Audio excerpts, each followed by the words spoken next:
மேசம் நவகிரகத்தால் ஆளக்கூடிய ராசிகளில் முதல் ராசியாக இருக்குது. உங்களுக்கு பாருங்கள், இப்போ குலதெய்வத்தின் அருளால் என்ன மாதிரியான கிரக அமைப்புகள் உருவாகியிருக்கு, அந்த கிரக அமைப்பால் நீங்கள் பெறக்கூடிய பலன்கள் என்ன, சாதகமாக என்னெல்லாம் நடக்கும், பாதகமாக என்ன அமையும் அப்படிங்கிற ஒரு முழுமையான தகவலையும் தான் உங்களுக்காக இந்த பதிவில் நாங்கள் சொல்லியிருக்கோம். இந்த பதிவு மேசம் ராசி அன்பர்கள் நீங்கள் பயன்பெறும் வகையில் இருக்கும், அதனால் ஸ்கிப் பண்ணாமல் முழுமையாக பாருங்கள்.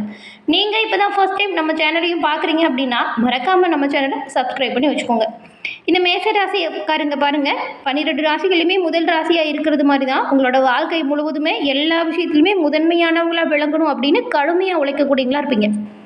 பெரும்பாலும் நீங்கள் உழைக்கிற உழைப்பு உங்களுக்கானதாக இருக்காது, மற்றவங்களுக்காக தான் அதில் நிறைய பிரயோஜனம் இருக்கும். ஆனால் உங்களுக்கு இருக்காது. சுற்றிக்கிற எல்லோருக்குமே உதவி செஞ்சுருப்பீங்க, ஆனால் திரும்ப உங்களுக்கு ஒரு உதவினா யாருமே செஞ்சுருக்க மாட்டாங்க. ஆனால் அதை பற்றிலாம் நீங்கள் பெருசாக மனசில் போட்டு குழப்பிக்க மாட்டீங்க. ஏன்னா எந்த ஒரு பிரதிபலனையும் எதிர்பார்க்காம உதவி செய்யக்கூடிய தன்மை கொண்டவங்க மேசராசி அன்பர்கள் நீங்கள். உங்களுக்கு இப்போ ஏற்பட்டிருக்கக்கூடிய கிரக நிலைகளும் இதனால் வரக்கூடிய மாற்றங்கள் என்ன அப்படிங்கிறத நாம் இப்போ இந்த பதிவில் பார்க்க போகிறோம். மேசராசி அன்பர்கள் செவ்வாய் பகவானால் ஆளக்கூடிய ஒரு ராசி, அதாவது உங்கள் ராசி அதிபதி செவ்வாய். நீங்கள் செவ்வாய்க்கிழமையில் முருகன் வழிபாட்டை செய்வதால் நன்மைகளையும் நல்ல ஒரு உயர்வையும் பெறலாம். நீங்கள் உங்களோட வீட்டு பூஜை அறையில் கூட தீபம் ஏற்றி முருகப்பெருமான மனமார வணங்கி வழிபட்டு வருவதால் நன்மைகளையும் நல்ல ஒரு உயர்வையும் பெற முடியும். உங்களுக்கு முருகப்பெருமான் பிடிக்கும் அப்படின்னா குன்றக்குடி முருகனுக்கு அரோகரா அப்படிங்கிற மந்திரத்தை மறக்காமல் 3 முறை பதிவிடவும் செய்யுங்க. அப்படி செய்யும்போது கூட உங்களோட ஆள் மனதில் ஒரு பிரார்த்தனை நினச்சிட்டு செய்யுங்க, அந்த விஷயம் விரைவில் நடக்கும், நன்மை உங்களை வந்து சேரும். இந்த மேசராசி அன்பர்கள் உங்களுக்கு இப்போ ஏற்பட்டிருக்கக்கூடிய கிரக நிலைகள் எப்படி அமைஞ்சிருக்கு, இதனால என்ன மாதிரியான மாற்றங்களை நீங்கள் சந்திக்க போகிறீங்க அப்படிங்கிறத நாம் இப்போ இந்த பதிவில் பார்க்க போகிறோம். முருகனோட அருளால் எல்லாமே நல்லதாக நடக்க வாழ்த்துக்களையும் உங்களுக்கு நாங்கள் தெரிவிச்சுக்கிறோம். மேலும் உங்களுடைய சுய ஜாதகத்தை நீங்கள் எளிய முறையில் கணிச்சுக்க விரும்புனா டிஸ்கிரிப்ஷனில் பாருங்கள், ஜோதிட நம்பர் கொடுத்துருக்கோம். அந்த நம்பருக்கு நீங்கள் ஃபோன் பண்ணாலே போதும், எளிமையாக வந்து உங்கள் ஜாதக கணிப்பை நீங்கள் தெரிஞ்சுக்கலாம். எல்லா வகையிலுமே முன்னேற்றம் பெற இதுவுமே உதவியாகவும் உறுதுணையாகவும் இருக்கும். மறக்காமல் ஜாதக கணிப்பை தெரிஞ்சுக்கோங்க, நன்மை பயக்கும். எல்லா விதத்திலுமே முதன்மையாக விளங்கக்கூடிய மேசராசியில் பாருங்கள், அஸ்வினி, பரணி, கார்த்திகை 1ஆம் பாதம் இந்த 3 நட்சத்திரங்களும் இருக்குது. உங்களுக்கு இப்போ ஏற்பட்டிருக்கக்கூடிய கிரகநிலைகள் எப்படி இருக்குது அப்படின்னு பார்க்கலாம். கிரகநிலைகளை பொறுத்த வரைக்கும் சுகஸ்தானத்தில் பாருங்கள், குரு பகவான் வக்ர இயக்கத்தில் இருக்கிறாரு. பஞ்சமஸ்தானத்தில் கேது பகவானும், சப்தமஸ்தானத்தில் பாருங்கள் புதனும் சுக்கிரனும் இருக்காங்க. அஷ்டமஸ்தானத்தில் சூரியனும் செவ்வாயும், லாபஸ்தானத்தில் சனியும் ராகுவும் இருக்கக்கூடிய சூழ்நிலையில் கிரகநிலைகள் அமைஞ்சிருக்கு. இந்த அமைப்புகளால் என்ன மாதிரியான வாய்ப்புகள் உங்களுக்கு இப்போ வருது அப்படின்னு பார்த்தா, கடந்த காலத்தில் ரொம்பவுமே பிரச்சனைகளையும் சவால்களையும் சந்திச்சுட்டு வந்த நீங்கள் இப்போ வரக்கூடிய காலகட்டம் ரொம்பவுமே நல்லதாக அமைஞ்சிருக்குன்னு கூட சொல்லலாம். பிரச்சனை, சங்கடம், கஷ்டம் இதுலேருந்து விடுபட்டு நன்மை பயக்கக்கூடிய யோகம் பிறந்துருச்சு.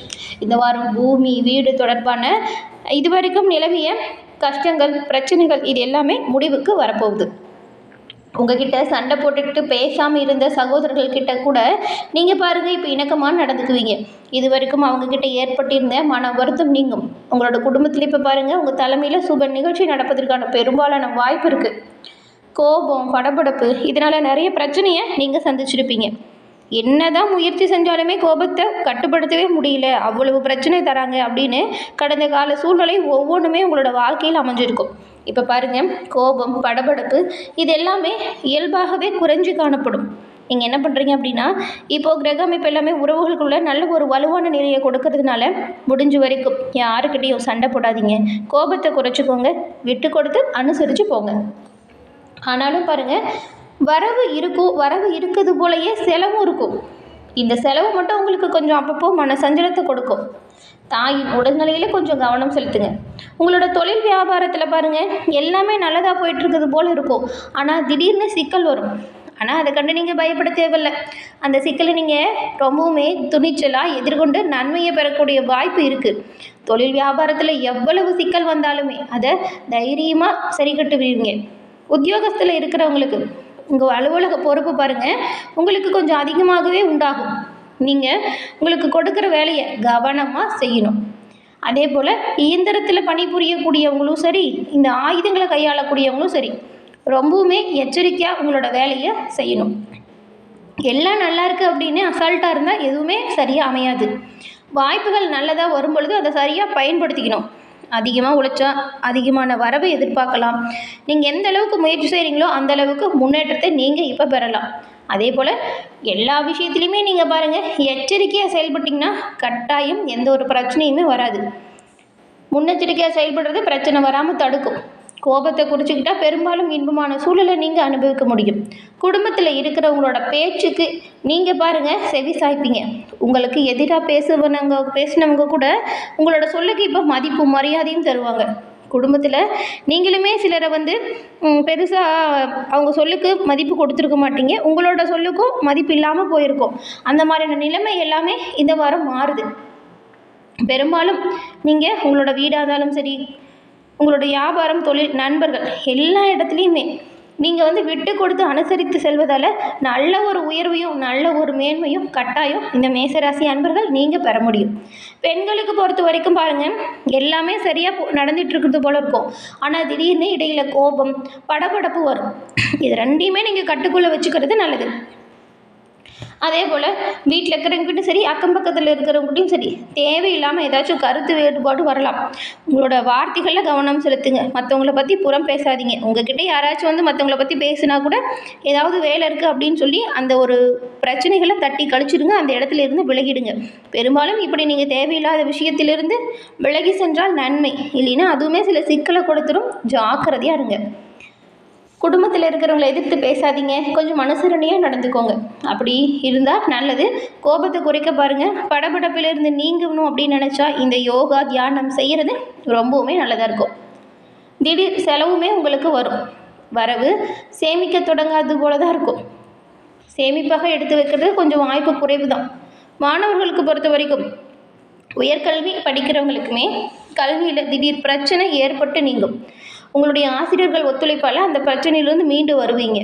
குடும்பத்தில் இருக்கிறவங்கள ஒத்துழைப்புமே உங்களுக்கு நல்ல ஒரு உயர்வை தான் கொடுக்குது.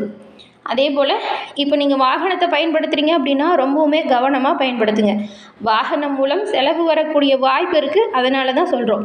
இதுக்கு தான் இப்போ இருக்கக்கூடிய அமைப்பு பெரும்பாலும் உங்களுக்கு நன்மையை கொடுக்கக்கூடிய வகையில் தான் இருக்குது. அது எல்லாமே சரியாக நீங்கள் பயன்படுத்திக்கணும். வரக்கூடிய வாய்ப்புகளை சரியாக பயன்படுத்திக்கிட்டாலே பெரும்பாலும் நன்மைகளை நீங்கள் பெறலாம். வாகனத்தில் செல்லும் பொழுது கவனமாக செல்லுங்க. வாகனம் ஒரு இடத்துல நிறுத்திட்டிங்கன்னா கூட எல்லாம் அவங்களோட கண் பார்வையிலே இருக்கிற மாதிரி பார்த்துக்கோங்க. இப்போது மேசராசியில் இருக்கக்கூடிய அஸ்வினி, பரணி, கார்த்திகை, 1ஆம் பாதம் கொண்ட இந்த 3 நட்சத்திரக்காரங்களுக்கும் என்ன மாதிரியான வாய்ப்புகள் உருவாகியிருக்கு அப்படின்னு பார்த்தா, முதல்ல யார்? அஸ்வினி. உங்களுக்கு இந்த வாரம் பாருங்களேன், சும்மாவே நீங்கள் உதவி செய்யக்கூடியவங்களா இருப்பீங்க. இப்போது தான தர்மம் செய்கிறதுல அதிகமாக கவனம் செலுத்துவீங்க. ஆன்மீக பணிகளில் ஈடுபடக்கூடிய வாய்ப்பு உங்களை தேடி வரும். அதே போல் நீங்கள் தொழில் விஷயமாக கூட திடீர்னு ரொம்பவுமே தூர பயணங்கள் செல்ல வேண்டிய சூழல் வரும். அதே போல் அந்த பயணத்தின் போது ரொம்பவுமே கவனமாக இருக்கணும். கைப்பொருட்களை பத்திரமா பார்த்துக்கோங்க. தொழில் வியாபாரம் தொடர்பான பணிகளின் காரணமாக நீங்கள் நிதானமாக செயல்படுறது நல்லது. நிதான போக்கோடு இருந்தால் நன்மையை பெறலாம். வியாபாரத்தில் கடுமையான போட்டிகள் இருந்தாலுமே அதால் எந்த ஒரு பாதிப்புமே நெருங்காது. பெரும்பாலும் பிரச்சனை இல்லாத ஒரு வாரம் தான் மேசம் ராசி அன்பர்கள் உங்களுக்கு. அதுலேயும் அஸ்வினி நட்சத்திரக்காரங்களுக்கு ரொம்பவுமே நல்லாயிருக்கு. கோபத்தை குறைச்சிக்கோங்க. கொஞ்சம் சண்டை சச்சரவுகளில் ஈடுபடாமல் இருக்கிறதும் நல்லது. அதுக்கப்புறம் பரணி நட்சத்திரக்காரங்க, இந்த வாரம் உங்களுடைய உத்தியோகத்தில் கவனமாக இருக்கணும். உங்களோட பணிகளில் கவனம் செலுத்துறது நல்லது. எதிர்பாராத இடமாற்றம் ஒரு சிலருக்கு வரலாம். குடும்பத்திலையுமே நீங்கள் எதிர்பாராத செலவு கொஞ்சம் உண்டாகும். கணவன் மனைவிக்கிடையே திடீர் மன வருத்தம் ஏற்பட்டு நீங்கும். பிள்ளைகளோட செயல்பாடு மனதுக்கு திருப்தியை கொடுக்கும். வீடுகளில் சந்தோஷமான சூழல் நிறுவ நீங்கள் கொஞ்சம் விட்டு கொடுத்தும் அனுசரிச்சும் போகிறது நல்லது. கார்த்திகை 1ஆம் பாதம் கொண்ட உங்களுக்கு இந்த வாரம் உறவினர்கள் கிட்ட பழகும்போது பக்குவமாக பேசணும். வழக்குகளில் மெத்தனமான போக்கு இருக்கும். எதிர்பார்த்த உதவி கிடைக்கிறதுல கொஞ்சம் தாமதம் வரும். பயணங்களால் தேவையில்லாத அலைச்சல் இருக்கிறது போல இருக்கும். இது கொஞ்சம் உடல் அசதியை ஏற்படுத்தும். அது மனதுக்கு ஒரு வித கவலையை கொடுக்கும். மற்றபடி உங்களுக்கு தொழில் வியாபாரம்லாம் நல்லாயிருக்கும். ஆனாலும் வரவு இருப்பது போல் செலவும் இருக்கும். செலவு விஷயத்தில் மட்டும் கண்ணும் கருத்துமாக இருங்க. ஆடம்பர பொருட்களில் தேவையில்லாமல் செலவு செய்யாதீங்க. தேவைகளை அறிந்து செயல்படுறதுனால நன்மைகளையும் நல்ல ஒரு உயர்வையும் நீங்கள் பெறலாம். இந்த மேசராசி அன்பர்கள் துர்க்கை அம்மனை வெள்ளிக்கிழமையில் வணங்கி வருவதால் எல்லாவித நன்மைகளையும் பெறலாம். அதுவும் வீண் அலைச்சல் குறைந்து மன சங்கடங்கள் நீங்கள் துர்க்கை அம்மன் கட்டாயம் உங்களுக்கு உறுதுணையாக இருப்பாங்க. துர்க்கை அம்மனோட அருளால் இந்த மேசம் ராசி அன்பர்கள் உங்களோட வாழ்க்கையில் எல்லா விதத்திலுமே நன்மைகள் பெற்று நலமுடன் வாழக்கூடிய யோகம் அமைய உங்களுக்கு வாழ்த்துக்களையும் உங்களுக்காக இறைவனிடம் நாங்கள் பிரார்த்தனையும் செஞ்சுக்கிறோம். என்ன நேயர்களே, இந்த பதிவு நீங்கள் பயன்பெறும் வகையில் அமைஞ்சிருக்கும்னு நினைக்கிறோம். பதிவு பிடிச்சிருந்தால் லைக் பண்ணுங்கள், உங்களுடைய நண்பர்களுக்கும் ஷேர் பண்ணுங்கள். தொடர்ந்து பார்த்தமைக்கு நன்றி நேயர்களே.